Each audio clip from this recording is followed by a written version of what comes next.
Question number 8, the Honourable Nanaia Mahuta. Mr Speaker, my question is to the Minister of Social Development. Does she stand by all her statements? The Honourable Paul Bennett. Yes. The Honourable Nanaia Mahuta. Given her statement, Community Max has been a great success.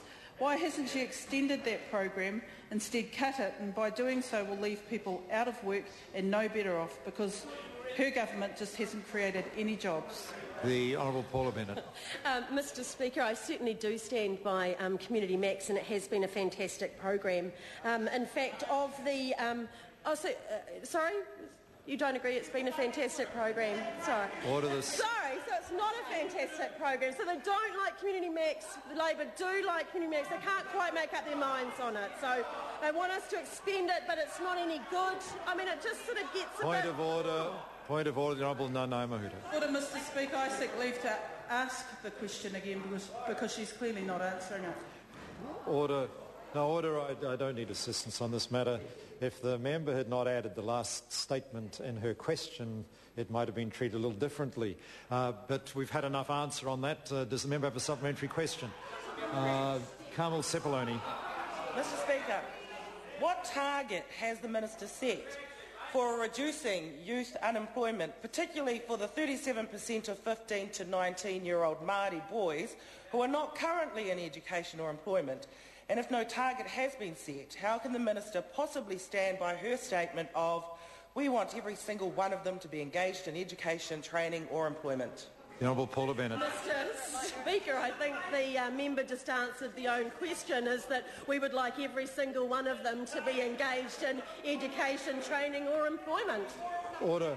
Order. Before we go any further, I'd ask the Minister to answer the question again. Because the interjection's going across in front of me, I just couldn't hear that answer. I'd ask the Minister to start that answer again. Certainly, Mr Speaker. What I was saying was I think a member answered the question herself when she said, I would like to see every one of them engaged in education, employment or training. Who wouldn't want that? Hekia Parata.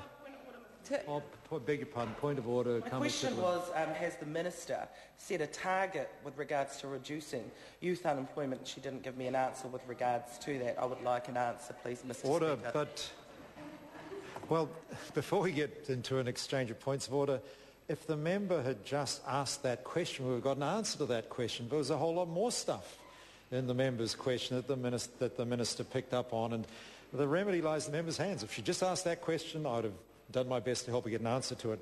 But I can't insist on the Minister answering a particular part when there's a whole lot more in a question. Hekia Parata. Tēnā koe, Mr Speaker. Supplementary question to the Minister. Does the Minister also stand by her statement to Select Committee yesterday that, quote, we have invested an extra $285 million in responding to the recession, close quote? The Honourable Paul Bennett. Mr Speaker, yes I do, and a large proportion of that money went to young people.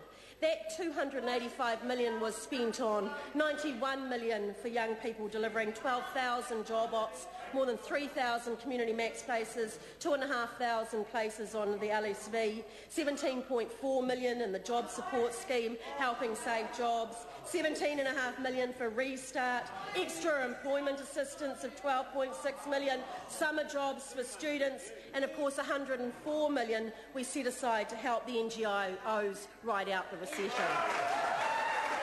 Order. The Honourable Nanaia Mahuta.